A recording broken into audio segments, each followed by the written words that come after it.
Sitting here on an off day, getting ready for Game 5 of the NBA Finals. Miami Heat looking to stave off elimination. And honestly, dude, there's only one thing left to do. There's only one thing right now. There's only one task at hand for the Heat, and that is to go in there to Denver to win again and to prevent a gentleman's sweep. You got to go there with one goal in mind: extend the series and spoil the soiree. Burn the top hats. That's what you got to do. You got to burn them. Burn the top hats, y'all. Get them, Jimmy. Get them, Caleb. Get them all. Burn the top hats, and then you melt the monocles. We got nothing else in mind. Extend the series. Bring it back to Miami in that illegal air. You take these top hats. You spoil the party. No championship celebration on their floor tomorrow, and then you bring it back home. That is the only goal in mind right now. You go in there and you burn the top hats. You take it out. No soiree on our watch, dude. It can't happen. It won't happen. Jim VP, Jimmy Butler, Bam Adebayo, Eric Spoelstra, whatever it takes, you go in there and you make it happen. No formal attire. No Nuggets in 5. We bring this one back to the crib for one more shot to extend it to the best words in sports. This has been the most improbable season there has been, so let's make it happen, all right? Was that a little over the top? Perhaps.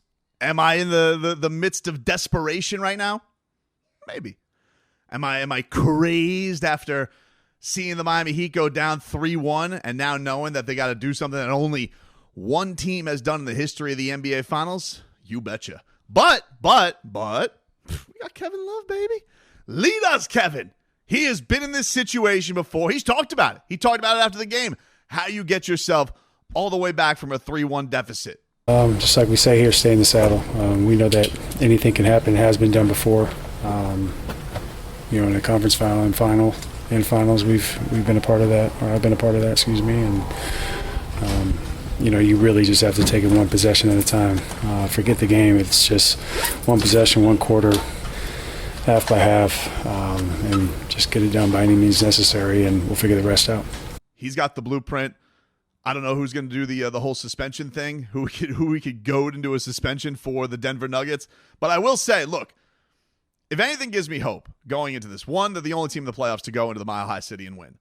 Two, I really do feel like they gave that game away late. They do have to prevent, like they were able to do against Boston, and Nuggets have had a lot of success with this. They do have to get into a spot where they can prevent those big runs. They can't get bogged down on offense like they have. They have to find a way to get their shooters going again. And that has been probably the biggest thing that you got to give credit to Denver for. They have been so disciplined. They've been so great trying to get themselves in a position to not bite on stuff, to not overreact. And their role guys right now got to be feeling, oozing pretty much outside of Michael Porter Jr. Everybody in that rotation has contributed to winning in a big way. Aaron Gordon was an absolute monster this last time around. Bruce Brown was the big closer this game. Christian Brown was the big closer last game. Jamal Murray, doesn't matter how loud the arena is.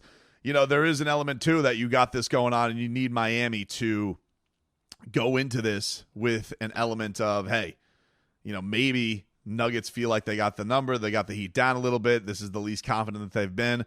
I don't know if any of that stuff matters. I don't know. But I do think that for Miami, maybe there is a mentality of, hey, we go down as hard as possible. If we're going down, we're going to go down swinging as hard as possible.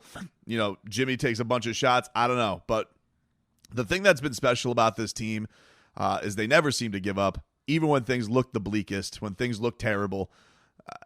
They weren't going to figure things out. I was crazed after a Magic game and thinking, like, I can't believe they did nothing for Jimmy. And Jimmy, in the midst of that, we find out Jimmy Butler was listening to Nickelback, relaxed as ever, knowing that the Heat just got to the postseason. They could do some big things. So tomorrow night, it is going to be, a nerve-wracking one. We're down here right now in a situation where both of our teams are they're fighting for a championship and are both looking to make sure there's not a soiree championship right in their face, ergo burning the top hats. But top hats and monocles aside, Miami just has to execute a little bit better. They do need a big bounce back from Gabe Vincent and Max Strus, who have just, been ghosts the last couple of games. Max has had struggles most of this finals. Gabe Vincent has been in foul trouble like crazy. And, I really do think that if Miami is going to have a shot in this one, they do need one of either Jimmy or Bam to get themselves, into the mid-30s at least for a scoring performance. 25 is nice, but I do think that you need like one of them to really, really push the offense to give that confidence. And it's all eyes are on Jimmy, physically knowing that he's, maybe not quite right, that he is laboring through this thing. But, as I said the last game, I do feel like, Jimmy, I thought Jimmy looked physically better the last time around. It wasn't a case of, I didn't think Jimmy's body, I felt that the execution of the Heat was just poor at the end. And from the standpoint of them trying to get this done, like, look, they got to do what they can do to try and limit it, to limit Joker and Murray, who probably had their worst combined game together in that game 4, which is why it was so impressive. They weren't bad, but I'm just saying they weren't dominant like they were in game 3. So, look, there's a lot of adjustments Miami has to make. Denver's clearly been the better team this series. But for Miami, they things they could take inspiration off of nobody thought they were going to be here.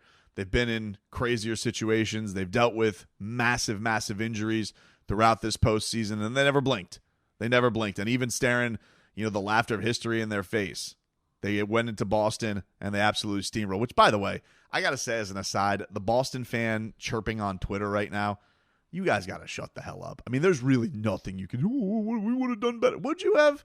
I mean, how could you possibly say that with a straight face with the postseason you guys had? Like Boston was some dominant force throughout the postseason. You guys got down 3-0 in the Eastern Conference Finals. Looked like you were going to quit. You got a miracle play and some clock manipulation to push to a Game 7. So you really got beat 5-2 in that series. And you have the audacity to come at the Heat fan and say anything about this series. Denver's been really, really good. Best season all year, best team all year. But Miami, as Udonis Haslam said, if I could take any team to go out there and get one to start this thing off, it is Miami. Anytime, any place, put your parachutes on, get yourself to drop into that thin ass air and get in there. It's all the flirtation of maybe getting Tyler Hero back. All right, that never came to be, but if they can get everybody on that team has at one point in this postseason given something. Even Cody Zeller last game was blocking shots.